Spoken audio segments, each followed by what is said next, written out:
हाय दोस्तों, welcome to the world of physics. आज हम ड्राइव करेंगे क्लास 10 एनसीईआरटी की पहली चैप्टर इलेक्ट्रिसिटी में। ये वो चैप्टर है जो सिर्फ लाइट को नहीं बल्कि तुम्हारी कॉन्सेप्ट क्लैरिटी को भी ब्राइट करेगा। तो रेडी हो जाओ। इमेजिन तुम एक एटम के अंदर हो, देख रहे हो इलेक्ट्रॉन को। ये टीनी नेगेटिव चार्ज है जो लाइटनिंग स्पीड से मूव करता है।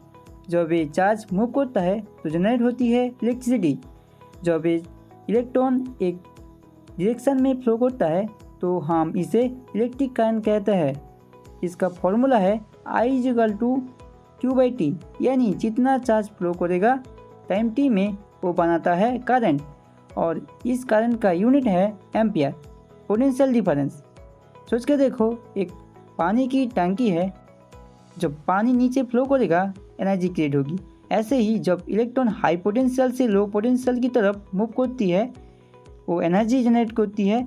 ये एनर्जी होती है पोटेंशियल डिफरेंस। इसका फॉर्मूला है V=W/Q, यानी पोटेंशियल डिफरेंस है work done per unit charge. हम पोटेंशियल डिफरेंस को वोल्टमीटर से मेजर करते हैं और इसका यूनिट होता है वोल्ट। अब बात करते हैं ओहम लॉ की। फिजिक्स के वर्ल्ड का एक गोल्डन रूल ये कहता है अगर तुम वोल्टेज बढ़ाओगे तो करंट भी बढ़ेगा जब तक रेजिस्टेंस कांस्टेंट है। फॉर्मूला सिंपल है, V=IR, यानी V पोटेंशियल है, I करंट है और R है रेजिस्टेंस। अगर रेजिस्टेंस ज़्यादा होगा तो करंट कम होगा। रेजिस्टेंस का यूनिट होता है ओहम।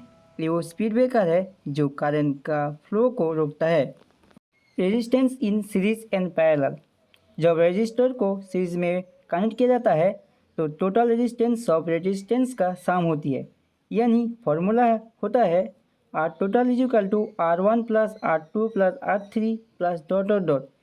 इसमें करंट सेम होती है लेकिन वोल्टेज डिस्ट्रीब्यूट हो जाता है। लेकिन जब रेजिस्टर पैरेलल में कनेक्ट किया जाता है तो टोटल रेजिस्टेंस डिक्रीज हो जाती है। फॉर्मूला है 1/R total 1/R1 + 1/R2 + 1/R3 +... इस केस में वोल्टेज सेम होता है लेकिन करंट डिवाइड हो जाता है।